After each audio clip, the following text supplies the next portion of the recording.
I'm Alex Parker. I'm 36 years old, and my own family tried to humiliate me by giving me a converted storage closet to sleep in at our family reunion, not knowing I owned the entire five-star resort. Before I tell you how that ended with their downfall and a shocking revelation from my grandmother's will, let me know where you're watching from in the comments below. It's always incredible to see how far these stories travel. My story doesn't start in that dusty, windowless room with the smell of decay. It starts a week earlier, 40 floors above the city in a sterile, glass-walled boardroom that might as well have been on another planet. The air was so thick with tension you could have cut it with a knife. On the giant, wall-mounted screen in front of me, 3 faces stared back, their expressions carved from granite. These were the corporate raiders, the sharks who had been circling my company, Parker Hospitality, for months. They saw the 8 years of my life's work as a tasty meal, nothing more. "The offer is final, Alex," said the lead shark, a man named Sterling. His voice was a low, bored monotone, a sound designed to communicate absolute power. "Our bid is generous. The shareholders will see that. We go public with the offer next week. So, unless you've miraculously found a white knight in your back pocket, this conversation is over." My jaw ached from clenching it. Every hotel, every employee, every guest experience I had meticulously crafted. He spoke of it all as if it were just numbers on a page. I had built this company from a single, dilapidated roadside inn into a brand synonymous with quality and care. It was my baby, and these men were threatening to tear it apart and sell it for scrap. I needed to be a ghost for the next 10 days. My lawyers were clear. Any unusual activity, any large transactions, any public attention could be twisted by Sterling's team and used to spook the board. I needed to be boring. I needed to be invisible. That's when my phone, lying face down on the polished mahogany, buzzed. A sharp, insistent vibration against the wood. A distraction I couldn't afford. I ignored it. Sterling's thin lips curved into a semblance of a smile. "Something more important, Parker?" With a sigh, I flipped the phone over. The screen lit up with a message from my younger brother, James. It was a picture of a breathtaking mountain resort, all majestic timber beams and enormous windows reflecting a sapphire blue sky. The caption, in our family group chat, was nauseatingly triumphant. "Hey everyone, big news! My promotion came with a massive bonus, so I'm treating the whole family to a week at the newly renovated Eagles Peak Lodge, the most exclusive 5-star spot in the region. I'll take care of everything. Get ready to be spoiled." My stomach tightened. Before I could even process the image, a second message, a private one just for me, appeared below it. "Hey bro, know things are tight for you. Don't worry about the cost. I've got you covered. Just try to pack something decent to wear. Okay? It's a classy place." I stared at the words, and the familiar, cold knot of resentment twisted in my gut. It was the same condescending, pitying tone he'd used my entire life. The golden child, magnanimously tossing a few crumbs to his older, struggling brother. The sheer irony of it all was staggering. Eagles Peak Lodge. I had to physically restrain myself from laughing out loud. The resort had been rebranded 2 months ago. Taking a slow, deliberate breath, I forced my features into a neutral mask and looked back at the screen. "Gentlemen," I said, my voice impossibly calm, "a family matter has come up that requires my attention. I will need a few days." Sterling shrugged, a dismissive gesture. "Take your time. We're not going anywhere. The clock is ticking, Parker." The call ended, plunging the boardroom into an unnerving silence.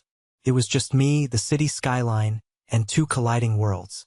On one hand, a corporate battle for the soul of my company. On the other, a family reunion designed to highlight my perceived failures. And at the center of it all was the Sapphire Summit, my latest acquisition, the crown jewel of my empire, the very place my brother had chosen to humiliate me. A slow smile spread across my face. It wasn't a happy smile. It was the smile of a man who had just been handed a loaded gun in the middle of a knife fight. I picked up my phone and dialed my right-hand man, my most trusted general manager, Marcus. "Marcus," I said, my voice low and steady. They're coming. A weary sigh came from the other end. Alex, are you sure about this? Now, with the Sterling situation, it's too risky. It's the perfect cover, Marcus, I countered, the plan crystallizing in my mind. I need to be invisible for a week. What's more invisible than Alex Parker, the disappointing hotel manager, on a family trip paid for by his rich younger brother? Sterling's investigators will never even look at me. I paused, my mind flashing to an old promise.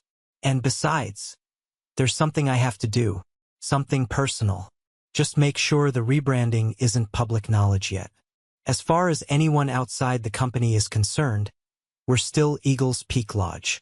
And James's arrangements? Marcus asked, a distinct note of distaste in his voice.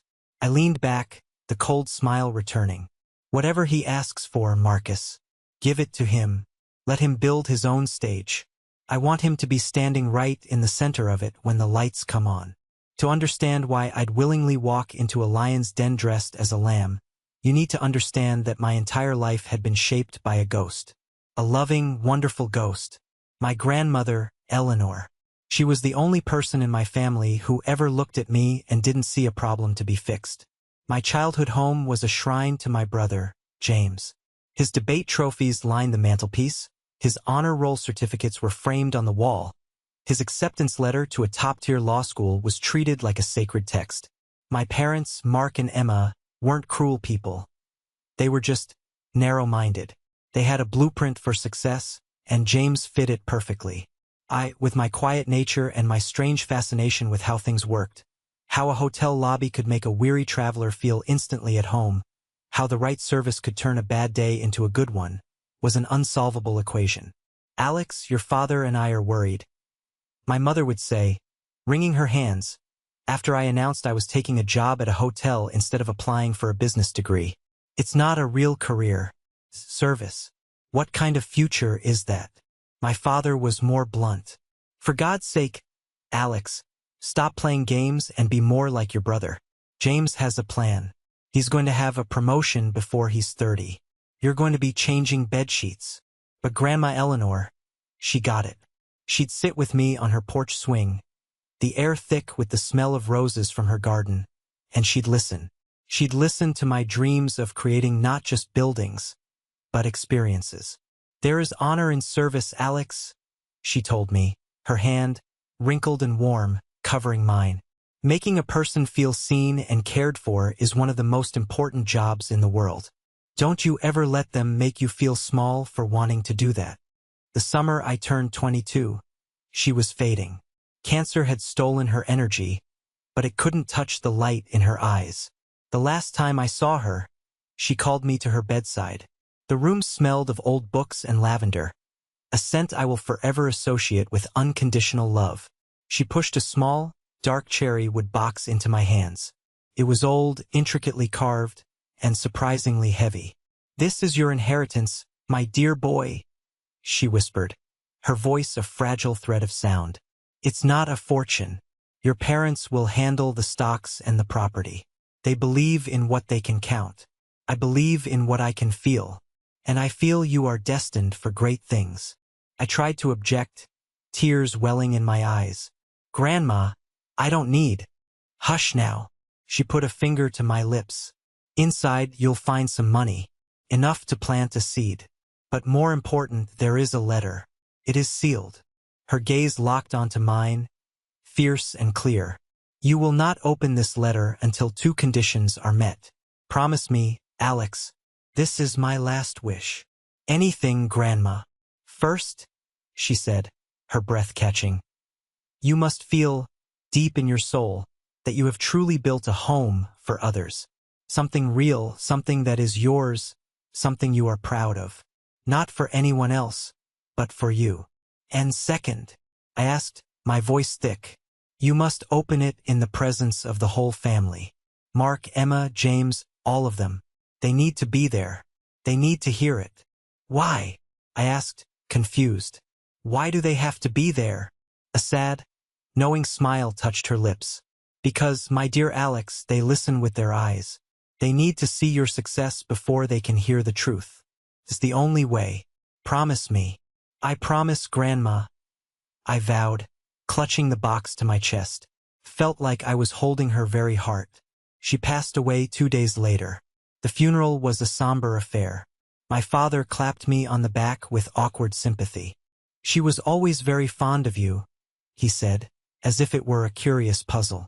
Across the room, James was already deep in conversation with our Uncle Richard, a high-powered corporate lawyer, discussing potential summer internships. I stood alone, the weight of my promise settling deep into my bones.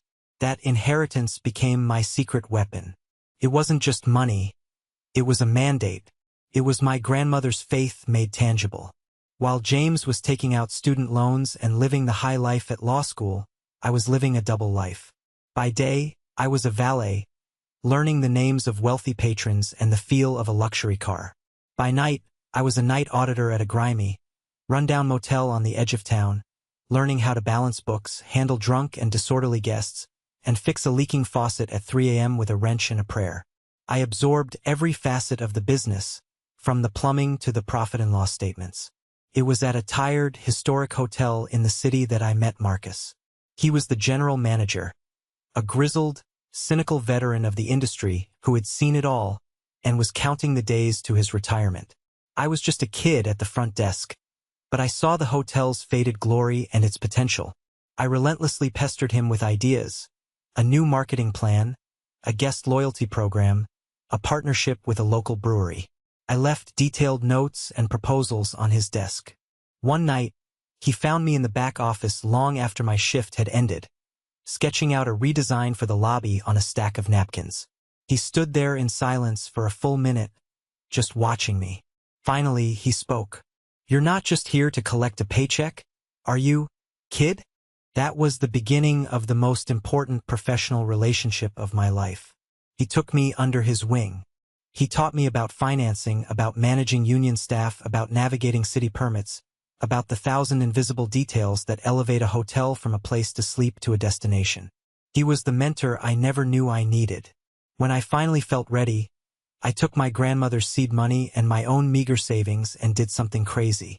I bought a failing 20-room motor in that was on the brink of foreclosure. It was a money pit. The roof leaked, the wiring was a fire hazard, and its reputation was garbage. The first year was brutal. I nearly lost everything. I remember one specific week in February. A brutal cold snap hit, and a pipe burst in the main wing, flooding 4 rooms. The ancient boiler gave up the ghost at the same time. We had a full house of guests, mostly truckers and traveling salesmen, shivering in their rooms. The plumber wanted a $2,000 emergency fee, cash up front. I had about $500 in the bank. I was standing in ankle-deep, freezing water at 2 in the morning, thinking, this is it. I'm done. I failed her. I called Marcus, my voice shaking with cold and failure. "I can't do this, Marcus. I'm in over my head. I'm going to have to declare bankruptcy." There was a pause on the other end. Then his gruff voice snapped me out of my self-pity. "So declare bankruptcy, or don't. Is this the first pipe that's ever burst in the history of hotels? Is this the first time it's been cold? You told me you had a vision for this place. You think a vision is afraid of a little water? Go to the hardware store, buy every space heater they have. Go to the diner down the street, buy coffee and donuts for all your guests. Apologize to them personally, and then call that plumber and offer him a payment plan or a trade or something. Stop being a victim and start being a manager. Damn it." His words were like a slap in the face. He was right. I spent the next 48 hours without sleep. I moved guests around. I handed out blankets. I poured endless cups of coffee. I negotiated a deal with the plumber. I didn't just save the hotel. I earned the loyalty of my guests and my tiny staff. That crisis was my crucible. It took 2 years of that kind of relentless, soul-crushing, and ultimately exhilarating work. But we turned that motor into the Willow, a chic, highly rated boutique hotel. The profits from the Willow bought my second hotel. The second bought the third and fourth. Over the next 8 years, I quietly built Parker Hospitality. I never sought investors. I poured every dime of profit back into the business. I met Olivia when she was the brilliant, up-and-coming designer I hired to renovate the lobby of my third property. Our connection was immediate, a shared language of aesthetics and purpose. We fell in love over blueprints and fabric swatches. She became the creative soul of my brand and the anchor of my life. Through it all, I kept my growing success a secret from my family. I never wanted their praise if it was tainted by the knowledge of my wealth. But more than that, I was waiting for the right moment, the right place, to fulfill my grandmother's last wish. Which brought me back to the present. The hostile takeover attempt by Sterling was a direct threat to everything I had built. My legal team's advice was absolute. Lay low. Be the boring, unimportant man your family thinks you are, my lawyer had said, ironically. I explained the impossible convergence of events to Olivia as we sat on the balcony of our apartment, the city lights twinkling below. Are you absolutely certain about this, Alex? She asked, her brow furrowed with genuine worry. You're walking into an ambush. You know what they're like. And with the Sterling deal at its most critical point, it seems like madness. It's calculated madness, I assured her, taking her hand. It's the perfect cover. No one would ever suspect the down-on-his-luck older brother at a family reunion of being the CEO orchestrating a multi-million-dollar defense against a takeover. It gets me off the grid. I squeezed her hand. And Liv, it's at the Sapphire Summit. It's a sign. It's the one chance I might ever have to get them all in one place to see what I've built. To finally open that letter. She sighed, a soft sound of resignation. She understood the weight of that promise. Okay, she said, but you call me if it gets to be too much. Don't let them break you. They can't break what they don't understand, I said. This time I wasn't just going to endure. I was going to direct. The stage was being set, and I knew my lines perfectly. My brother, James, orchestrated his grand plan with the smug satisfaction of a chess player who believes he's 3 moves ahead of an amateur. In his mind, the family reunion wasn't just a vacation. It was a carefully constructed theater piece, and he was the writer, director, and star. The theme? His glorious success juxtaposed with my quiet, persistent failure. His first act of stagecraft involved my accommodations. Giving me the cheapest room wasn't subtle enough. He wanted to author a special kind of misery, a personal insult wrapped in a package of feigned thoughtfulness. I saw the whole sordid affair unfold later, thanks to the meticulously kept digital records of our new management system. James hadn't used the website. He had called the resort's main reservation line, getting a junior agent named Kevin on the phone. From the call recording, I could hear the practiced, syrupy charm in James's voice. Hi there, Kevin. My name is James Parker. I'm booking a large family trip, several of your top suites, in fact. He paused, letting that sink in. Now, I have a slightly unusual request for my older brother. He's a very simple man, you see, very down-to-earth. All this fanciness, he said the word like it was distasteful. It would just make him uncomfortable. He's much happier in something more traditional, rustic even. I see, sir, Kevin replied, his voice young and eager to please. We have some lovely classic rooms with a forest view. No, that's still too much, James interrupted smoothly. I was looking at an old resort map online, back when it was Eagles Peak, and I saw some rooms marked as heritage wings down by the service entrance. They're probably not on your main booking list, but it would be perfect for him. It would make him feel so much more at home, you know? This was the masterstroke. He was inventing a category, giving it a charming name, and framing it as a favor to me. Sir, I'm not seeing any heritage rooms in our system, Kevin said, confused. Then James dangled the bait. Look, Kevin, I'm about to drop over $20,000 here. If you can make this little special arrangement happen for me, I'll make sure to personally hand you a very, very generous tip when I check out. Let's say $500? Cash. Just for being so helpful. For a young man making maybe $15 an hour, $500 was a fortune. It was a month of groceries. It was a car payment. I could hear the hesitation, then the capitulation in Kevin's voice. Let me see what I can do, sir. Kevin had manually overridden the system. He'd found a room designation used for internal purposes, S117, a storage closet for old furniture and seasonal decorations, and assigned it to me, creating a new, fake booking category, Heritage Room. James had successfully bribed an employee to sentence me to a week in a closet, and he had the digital paper trail to prove it. The part he didn't count on was our brand new, top-of-the-line management software. It was programmed to flag exactly this kind of anomaly. The moment Kevin confirmed the manual override, a silent red alert flashed on the dashboard of my general manager, Marcus. Marcus was on the phone to me within minutes. His voice was a low growl of controlled fury. "You are not going to believe the audacity of this little punk, Alex. He's not just sticking you in a bad room. He has actively bribed one of my staff to put you in a supply closet." I listened, my own anger a cold, hard stone in my chest. This was so much more pathetic than I could have imagined. This wasn't a prank. It was a calculated, malicious act. "And that's not the half of it," Marcus continued, his voice tight. "He put the deposit down for all the family's activities, the golf, the spa packages, the private wine tasting, on his American Express. I ran the card number through our system. Alex, the card has a $6,000 credit limit, and it's got less than $500 of available credit on it. There is no possible way it will cover the final bill. It was all there. The house of cards, the desperate performance, the fake promotion, the frantic need to project an image of wealth he didn't have. He was a fraud, and he was about to make his own family the victims of his con. "What's the play, boss?" Marcus asked. "I can have security meet him in the lobby and escort him off the property for attempted fraud.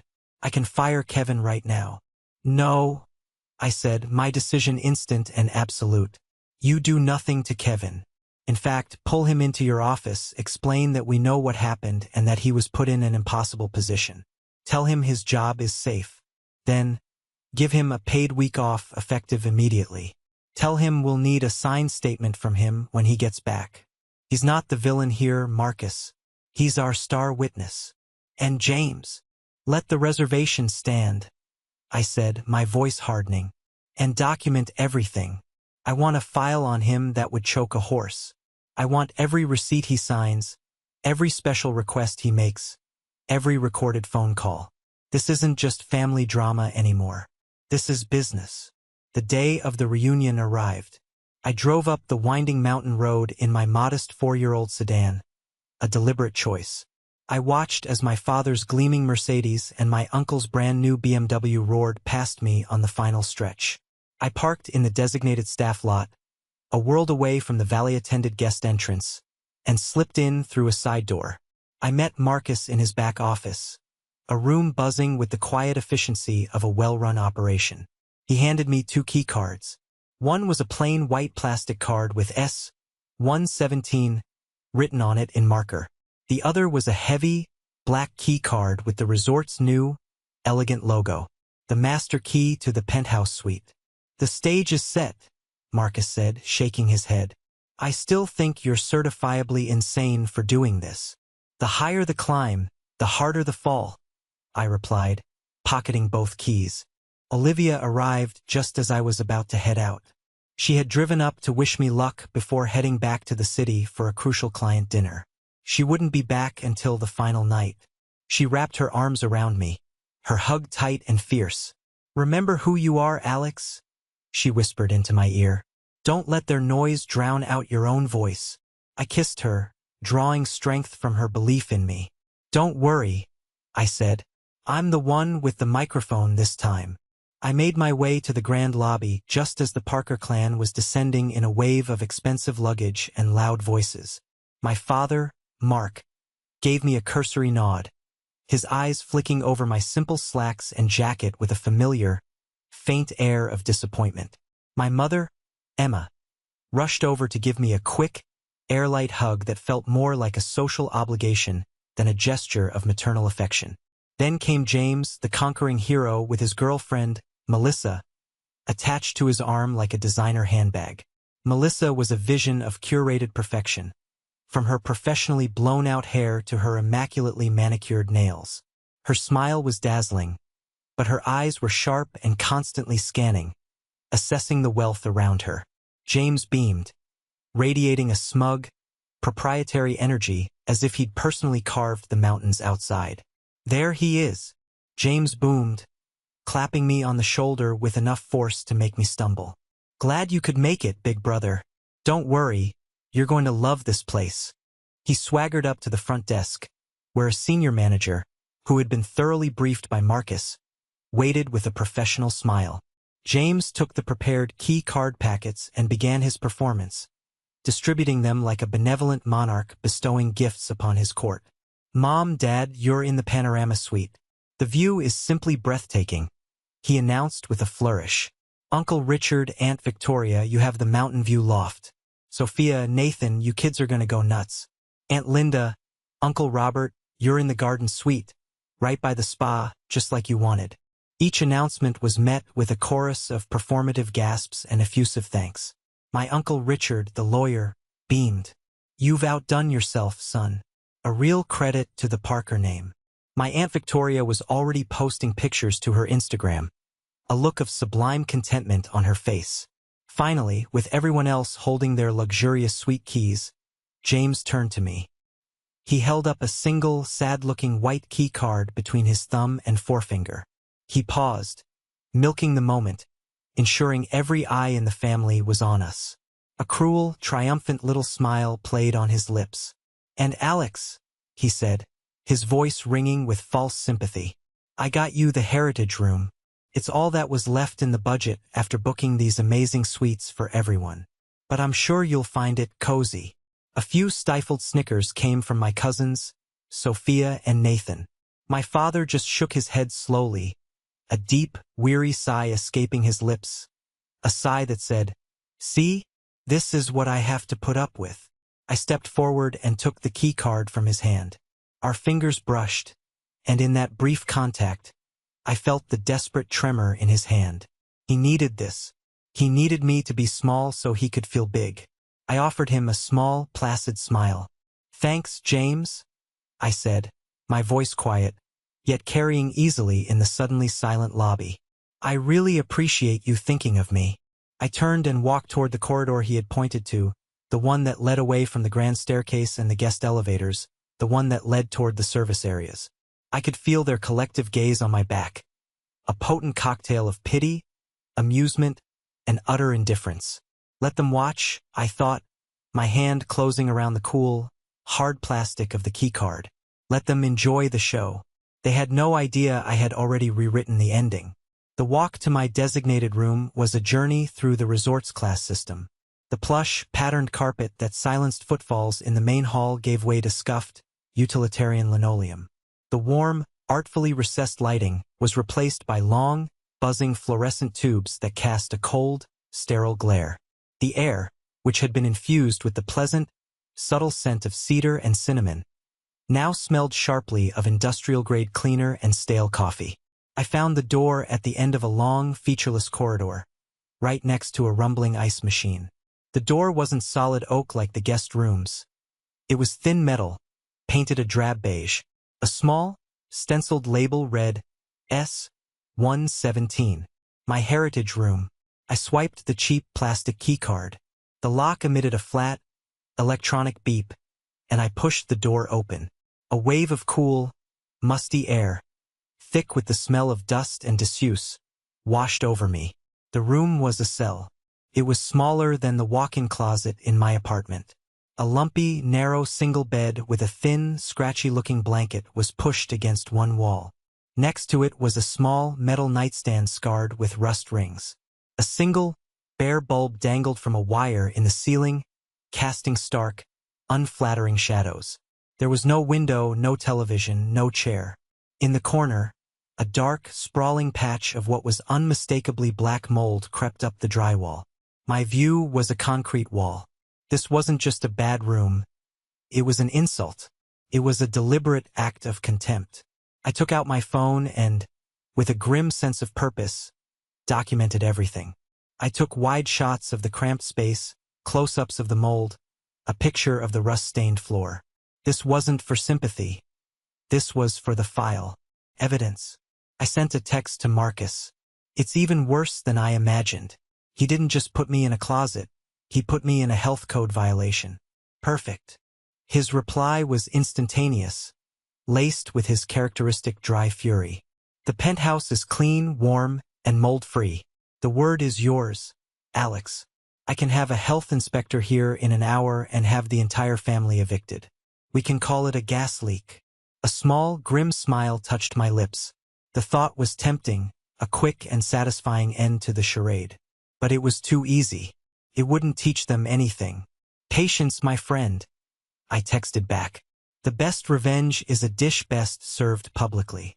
Let them enjoy their dinner. I'll see you in the security office in 10. I dropped my duffel bag, containing nothing more than a change of clothes, on the floor and left, locking the miserable little room behind me. I had a few hours before the grand welcome dinner James was hosting in my honor, or rather, in honor of his own generosity. I spent that time with Marcus in the resort's state-of-the-art security office. It was a cavern of monitors displaying feeds from every public area of the hotel. We sat at a console, and he walked me through the file he was compiling. It was already thick. The call recording of James bribing Kevin.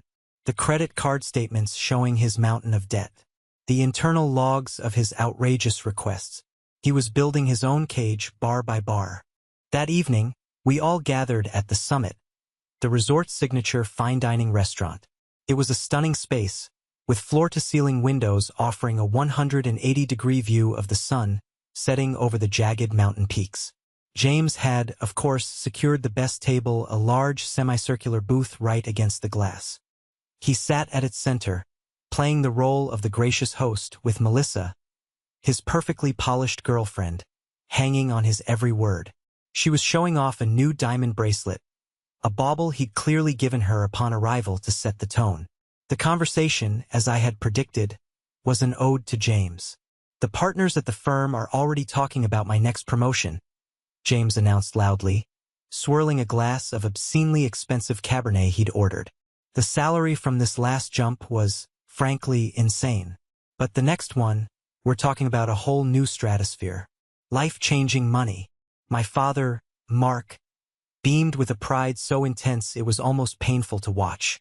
"That's my boy," he said, his voice thick with emotion. "A sharp mind and a killer instinct. That's the Parker way." He shot a fleeting glance my way, a silent but powerful indictment of my own perceived lack of ambition. Aunt Victoria, my mother's sister and a woman who valued appearances above all else, leaned forward, her own diamonds glittering. "Oh, James, it's just marvelous. You simply must tell us, what's a deal of your size even look like? Is it terribly stressful?" As James launched into a wildly embellished, completely fabricated tale about a hostile takeover he had supposedly orchestrated, my cousin Sophia, Victoria's daughter and a perfect echo of her mother, turned to me. Her voice was syrupy sweet, but her eyes held a glint of malice. "So, Alex, what about you? Still playing hotel manager somewhere? I can't imagine the tips are very good compared to all this." She gestured vaguely at the opulent room, the attentive waiters, the expensive wine. Before I could formulate a reply, James cut in with a hearty laugh. "Don't worry about old Alex. He's happy in his little world. He likes things simple. Right, bro?" I just smiled, a calm, unreadable mask. I took a slow sip of water, letting the moment hang. Then, I decided it was time to plant the first seed of doubt. "Actually, the hotel business is more interesting than you'd think," I said, my tone light and conversational. I looked across the table at my Uncle Richard. "There's a lot of movement in the market right now. Big acquisitions, high-stakes deals. For instance," I leaned forward slightly, "I heard a rumor on an industry chat board that this very place, Eagles Peak, was part of a major portfolio sale recently. A quiet deal, very hush-hush. Did you hear anything about that, Uncle Richard? Your firm handles corporate law, right? You must hear whispers." My uncle, the lawyer, paused with his fork halfway to his mouth. He was a man who prided himself on being informed. "Can't say that I have," he said, a slight frown creasing his brow. I don't really follow the hospitality sector. It's a bit niche, but I could see the wheels turning. I had introduced a piece of information he didn't possess. I had spoken his language, the language of deals and acquisitions. He was intrigued and slightly annoyed.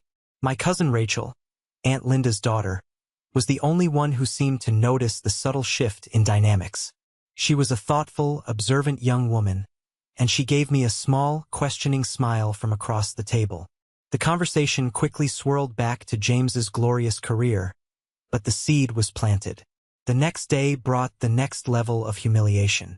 James had arranged a morning of golf on the resort's private, championship-level course for the men, and a lavish spa afternoon for the women.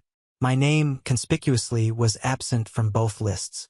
I found the group gathering in the lobby, dressed in expensive golf attire.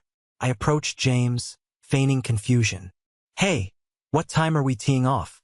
He put on a masterful performance of pained apology, making sure our parents were within earshot. "Oh man, Alex, I am so sorry. Completely slipped my mind to ask you. It's just..." He lowered his voice to a confidential whisper that was still perfectly audible to everyone. "The greens fees are insane here, like $300 a person. I didn't want to put you in an awkward position, with your finances." Melissa, his girlfriend, delivered the finishing blow, her eyes scanning my simple polo shirt and chinos with disdain. "And they have a very strict dress code at the clubhouse. You really need the proper gear to even get past the front door." It was a perfectly coordinated attack, designed to paint me as both poor and classless. Rachel, who had just come down the stairs, overheard the exchange, and her face flushed with anger. "That is the most ridiculous thing I've ever heard. I'm not going to the spa if Alex can't go golfing. It's a family vacation." I appreciated her loyalty more than she could ever know. I walked over and put a gentle hand on her arm. "It's okay, Rachel. Honestly, it's a beautiful day. I think I'll just go for a hike. Besides, I have some work calls I need to make anyway. You go have fun. We'll catch up later." She looked conflicted, but she allowed her mother, Linda, to steer her toward the spa entrance. As the rest of them trooped out toward the golf club shuttle, laughing and joking, leaving me standing alone in the cavernous lobby, I felt that old, familiar pang of exclusion. But this time it didn't linger. It wasn't a wound. It was fuel. This was the last straw. The final, carefully documented insult. They had made their choices clear as day. Now it was time for me to make mine. The game was over. The reckoning was about to begin. That evening, after the family returned from their day of exclusive leisure, flushed with sun and self-satisfaction, I sent a simple message to the family group chat. "Hope everyone had a great day. To celebrate our reunion, I've taken the liberty of arranging a private dinner for us tonight. 8 p.m. The Obsidian Room. My treat." The responses were a perfect encapsulation of my family's dynamics. My mother replied instantly with a string of heart emojis.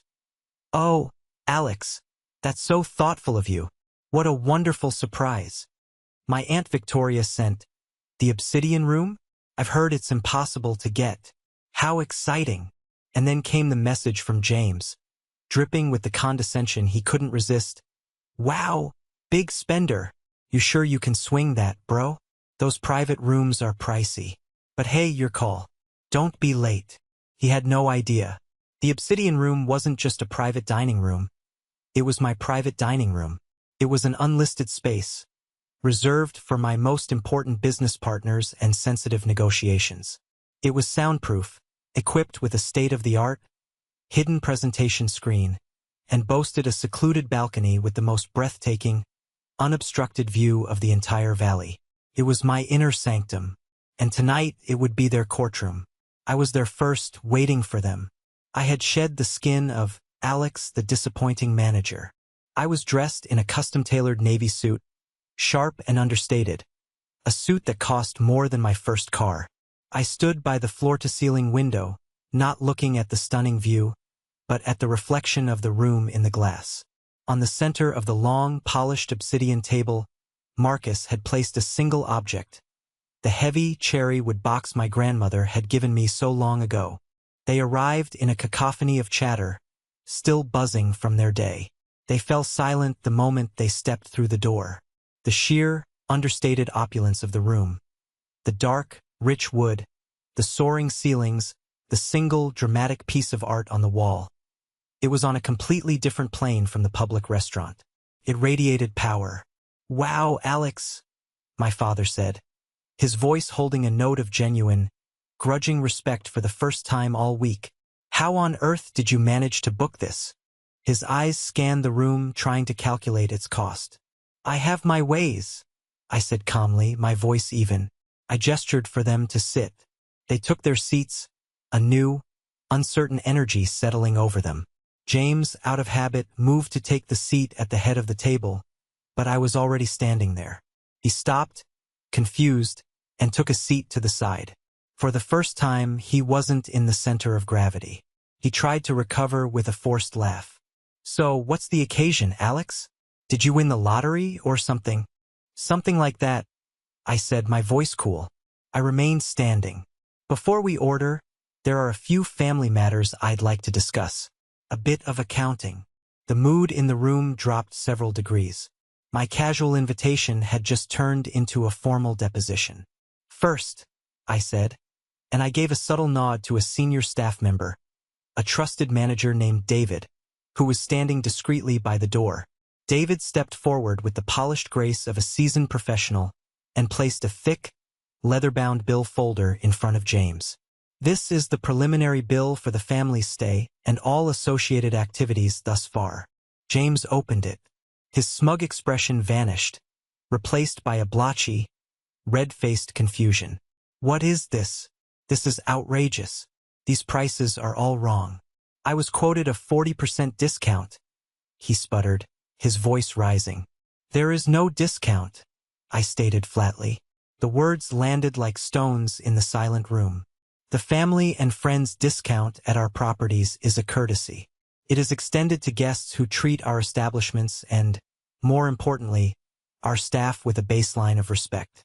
That courtesy was voided the moment you bribed an employee." "You can't do that," he exclaimed, looking around the table for support. "Who the hell do you think you are to make that decision?" "I'm getting to that," I said, my voice dangerously quiet. I pressed a small, almost invisible button on the side of the table. With a faint whir, the large, abstract painting on the far wall retracted upwards, revealing a perfectly integrated 8K resolution screen. "But first, let's review your special booking arrangement for me."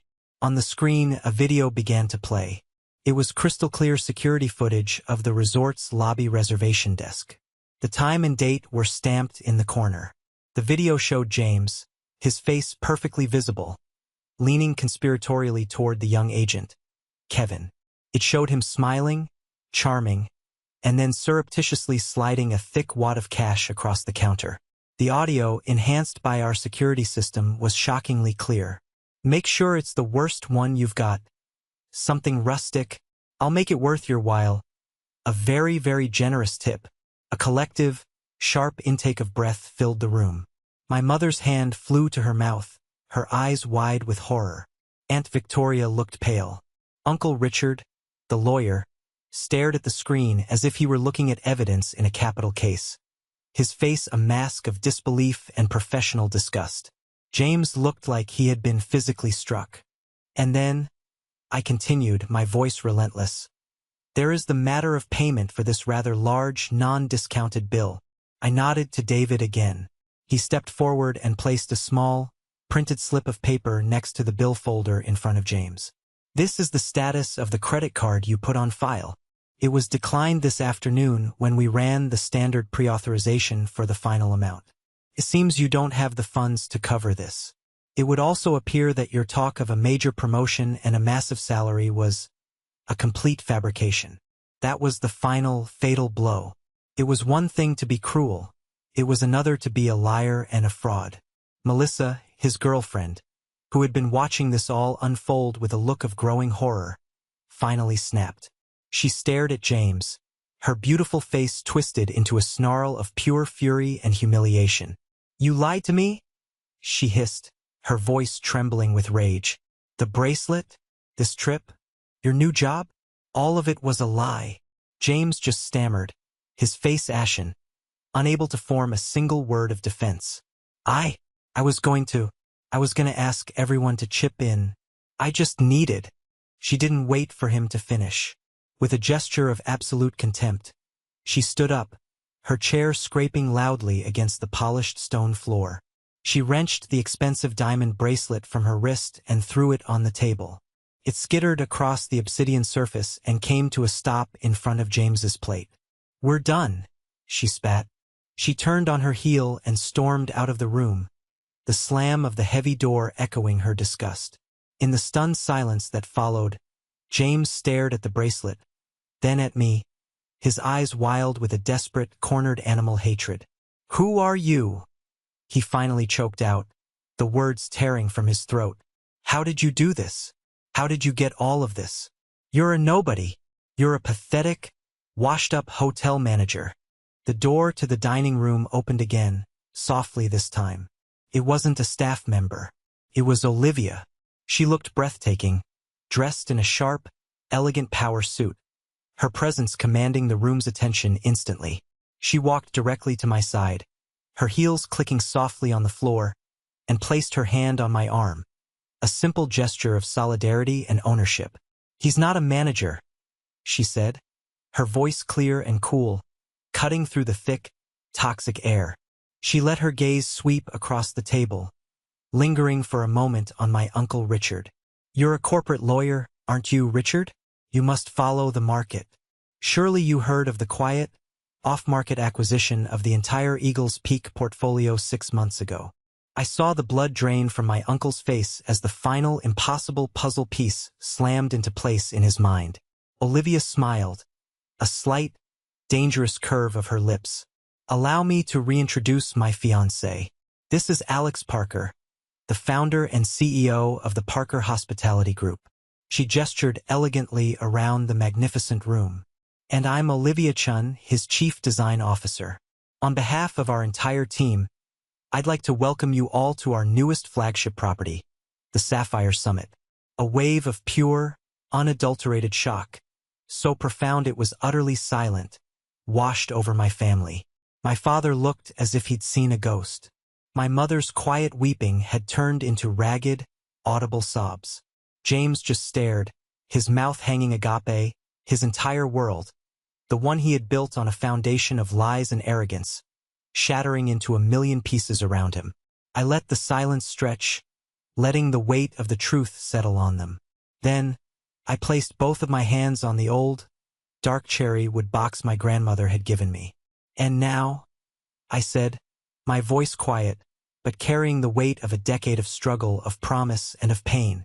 "Now that we are all here, and you all finally see what I have built, it's time to keep my promise to her." The air in the obsidian room was heavy and thick, charged with the static of shattered illusions. My family sat frozen, a tableau of disbelief. My father, Mark, a man who had always been so sure of his world, so certain of the hierarchy within it, looked utterly lost. His golden boy was a fraud, and his forgotten son was a king. The cognitive dissonance was a physical blow, leaving him slumped and gray-faced in his chair. My mother's sobs were the only sound, a heartbreaking soundtrack to the demolition of her life's narrative. James was a hollowed-out shell, his gaze fixed on the diamond bracelet on the table, a glittering symbol of his spectacular self-destruction. Just as it felt the silence would become permanent, the door opened one last time. A man in a conservative, impeccably tailored suit walked in. He was in his late 60s, with a mane of distinguished silver hair and an air of quiet, unshakable authority. It was Mr. Harrison, my grandmother's longtime estate lawyer, a man my father and uncle had always treated with a mixture of respect and professional deference. "Mr. Harrison," I said, my voice steady. "Thank you for coming on such short notice." "Alex," he replied, his gaze sweeping over the wreckage at the table before landing on me with a look of understanding. "I see the proceedings have begun." His arrival, his familiar authority, finally broke the spell. My father found his voice, though it was a weak, reedy version of its usual confident baritone. "Harrison? What in God's name is going on? What are you doing here?" "I am here at Alex's request," Mr. Harrison said, his tone formal and precise. "I am here, Mark, to fulfill the final, unexecuted stipulation of your mother's will."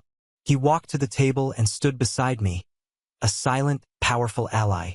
I looked down at the cherry wood box. For so long, it had been a symbol of a secret burden, a promise I feared I might never be able to keep. Now it felt light in my hands, felt like freedom. My fingers, steady now, found the small, tarnished brass latch. I lifted the lid. The rich, sweet scent of old cedar and aging paper filled the air around me. Inside, resting on a bed of faded blue velvet, was a single envelope, yellowed with age. My name was written on the front in my grandmother's familiar, elegant looping script. My Uncle Richard, ever the pragmatist, mustered a scoff, though it lacked its usual punch. Her final stipulation? What are you talking about, Harrison? Her estate was settled years ago. The bulk of it was divided between her children, as it should have been. Alex received a token inheritance, a hobby fund. "That is not entirely accurate, Richard," Mr. Harrison said, his voice cutting and precise. "Eleanor was a very specific woman. She structured her will in two parts. The disposition of her primary assets was indeed executed. But the second part, what she referred to as her legacy investment, was contingent upon this very event." I picked up the envelope. The paper was so brittle I feared it might crumble in my hands. With the utmost care, I broke the wax seal, a seal that had been untouched for 14 years. Inside was a single sheet of heavy cream-colored paper, folded once. I unfolded it and began to read my grandmother's final words aloud. "My dearest Alex," I began, my voice clear and strong. "If you are reading this, then you have done it. You have built your home. In my heart, I never doubted you for a moment.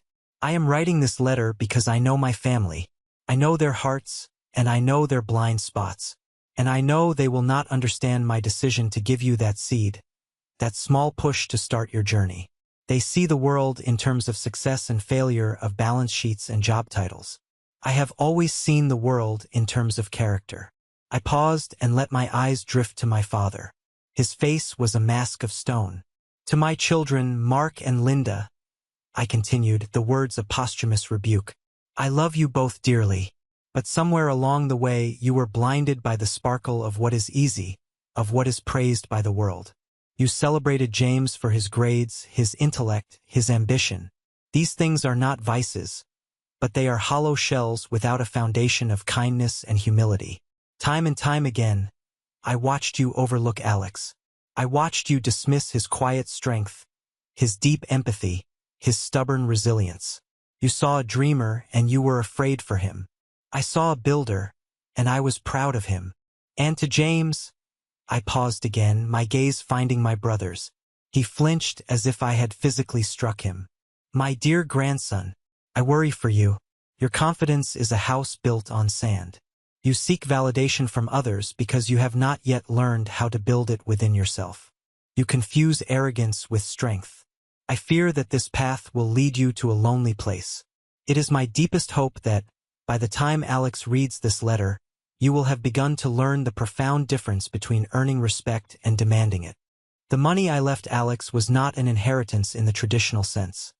I read, the final lines resonating with the truth I had always felt but never been able to articulate.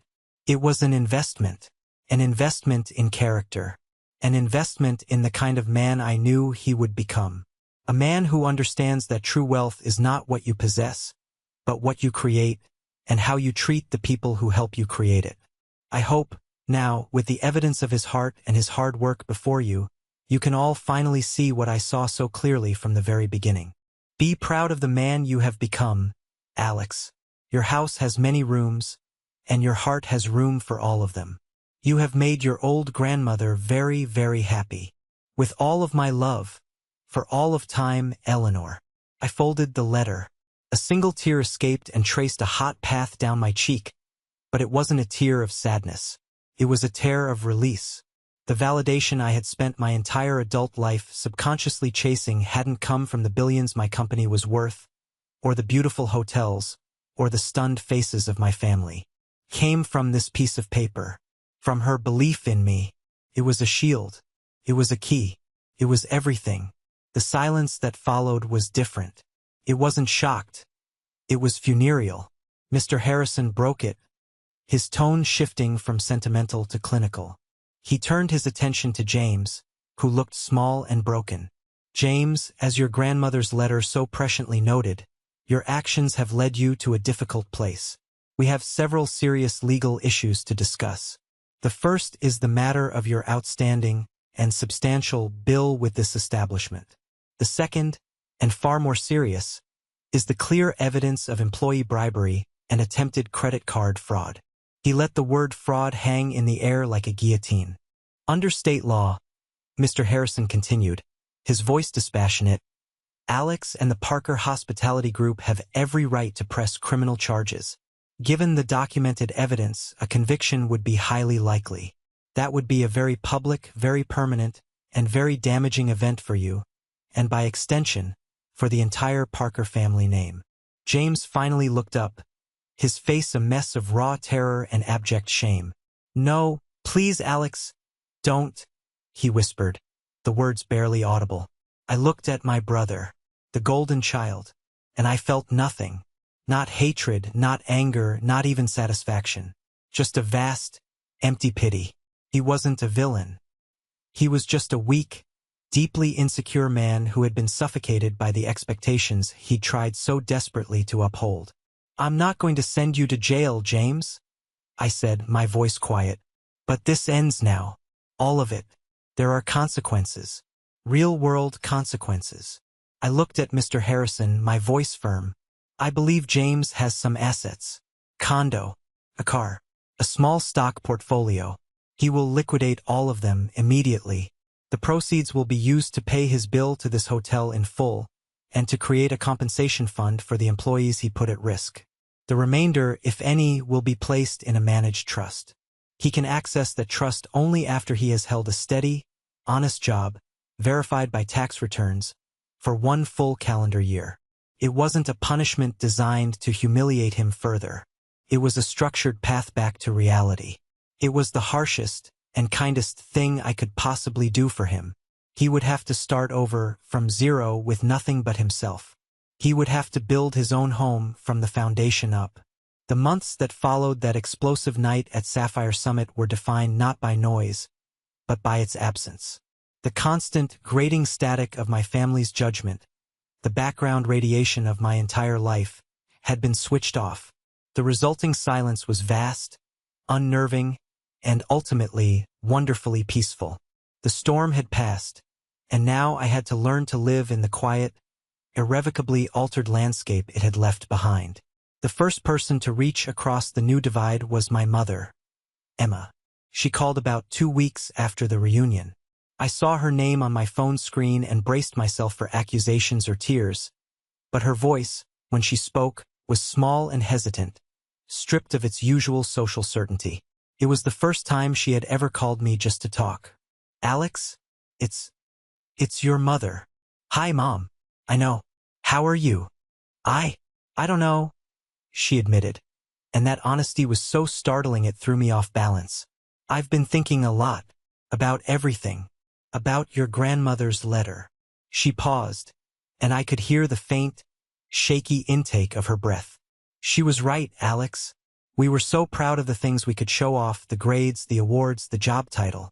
We were so focused on the shiny surface of success that we never bothered to look at the foundation. We were blind, and I am so terribly sorry. For all of it. It wasn't a magic wand. It didn't instantly erase 36 years of feeling like an afterthought. But it was real. It was a crack of light under a door that had been bolted for my entire life. We didn't talk for long, but it was the most genuine conversation we had ever had. We started talking once a week after that. The calls were awkward at first, full of long pauses as we navigated the minefield of our shared past. But slowly, painstakingly, we began to build a small, fragile bridge toward some kind of new relationship. My father, Mark, was another story entirely. He retreated into a fortress of wounded pride. He didn't call. He didn't text. When my mother would put him on the phone, his answers were clipped, monosyllabic. The shock of that night hadn't humbled him. It had infuriated him. In his black and white world, I had broken the rules. I had not only become more successful than his golden child, but I had done so in a way he didn't understand or respect. And then, I had held up a mirror to the whole family, exposing the rot he had refused to see. His pride was a wall, and for a long, long time it seemed insurmountable. James, as promised, vanished. He did exactly as he was told. Mr. Harrison oversaw the liquidation of his assets. The flashy condo in the city, the ostentatious sports car, the small portfolio of stocks he liked to brag about. All of it was sold. The bill at Sapphire Summit was paid in full. A generous compensation was given to Kevin, the young reservations agent. And then James was gone. No forwarding address. No phone calls. He had been erased from the life he knew. For 6 months, there was nothing. Then, a postcard showed up at my office. It was a cheap, flimsy card with a faded picture of a rocky, windswept coastline in Oregon. I turned it over. The handwriting was messy but unmistakably his. "Hey Alex," it read. "It's beautiful out here. Different. Quiet. I got a job. I'm the assistant manager at a small seaside inn. The owner is a tough old woman who reminds me a little of Grandma. The work is hard. The pay is terrible. I spend most of my time fixing leaky pipes and dealing with customer complaints." There was a small, smudged ink spot on the card, as if he had paused for a long time, thinking about what to write next. For the first time in my life, I think I understand what she meant about building something. "Hope you're well, James." I stood in my office, high above the city, holding that cheap piece of cardboard. There was no apology in it, not in words. But the entire postcard was an apology. He wasn't working to pay me back. He wasn't performing for an audience. He was just working. He was starting over from zero with nothing but his own 2 hands. He was finally trying to build something real. A wave of profound, unexpected relief washed over me. The ghost of our rivalry had finally been laid to rest. My own life, in stark contrast, was moving forward at lightning speed. The threat of Sterling's hostile takeover had evaporated. My quiet week off the grid had been the final strategic move we needed. Our legal team had solidified the shareholder support, and Sterling had withdrawn his bid, moving on to easier prey. I was free. Olivia and I were a whirlwind of creative energy. We scouted new properties. We debated designs over late-night dinners. We planned the future of Parker Hospitality with a shared passion that was intoxicating. Our love had been forged in the crucible of business, but now it was simply our life. One evening, as we sat on our balcony, sketching out ideas for a new eco-resort, I looked at her and knew, with absolute certainty, what I wanted. "Marry me, Liv," I said. She looked up from her sketchbook, a slow, beautiful smile spreading across her face. "Took you long enough, Parker," she said. We decided to have a small ceremony. Not at the grand, imposing Sapphire Summit, but at the Willow, the first little hotel I ever bought. The place where I had stood in freezing water and found my resolve. Felt right. Felt like bringing things full circle. A few weeks later, as we were drafting the guest list, Olivia looked at me, her expression serious. "What about your father? Are you going to invite him?" I hesitated, the pen hovering over the paper. The silence from him had been a constant, low-grade ache. The wounded child inside me, the boy who had spent a lifetime craving his approval, wanted to strike back, to exclude him just as he had been excluded. But then I looked across our living room, at the old cherrywood box sitting proudly on our mantel. I thought about my grandmother's wisdom. I thought about a conversation I'd had with Olivia late one night, when I was wrestling with the anger I still felt. "It's like you need to divorce yourself from the expectation of who he should be," she had said gently, "and just accept who he is." She was right. I was no longer that kid. I was a man building my own family, my own world, on my own terms. My happiness was no longer contingent on his approval. "Yes," I said, my voice firm with a newfound clarity. I'm going to invite him. I'll invite my mother, and I'll send an invitation to the inn in Oregon for James. I looked at Olivia, my partner, my equal, the co-architect of my life. Whether any of them choose to show up, that's their decision. It's out of my hands. But my door will be open. My house has many rooms. There's a place for them if they want it. As I wrote their names on the invitations, I felt a final, heavy chain fall away. I wasn't sending them out of obligation, or hope, or anger. I was sending them out because I was free. Free from the past. Free to choose. Free to build whatever future I wanted. Our wedding day was bathed in the soft, golden light of a late autumn afternoon. It was perfect, not because of any grand extravagance, but because of its profound, simple reality. We held the ceremony in the courtyard of the Willow, my first hotel, the place where my dream had survived its first real test. The ancient willow tree that gave the inn its name stood as our silent, leafy witness, its branches strung with hundreds of tiny, warm fairy lights. The air smelled of wood smoke, fallen leaves, and the sweet promise of a new beginning. Our guest list was small and intimate, a curated collection of the people who had built this life with us. Olivia's warm, laughing family, my closest friends who had been there through the lean years, and my most trusted colleagues, led by Marcus, his usually gruff face softened by a proud smile as he stood by my side as my best man. My mother, Emma, was there. She looked happier and more at peace than I had ever seen her. When she hugged me before the ceremony, her embrace was solid, grounding, and real. "I am so proud of the man you are, Alex," she whispered, and for the first time, I knew she meant the man, not the CEO. My cousin Rachel was there too, vibrant and full of energy, now a rising star in our marketing department, her future a bright, open road. To my genuine surprise, James came. He drove up from Oregon, looking thinner and weathered by the coastal winds, but his eyes were clear and steady.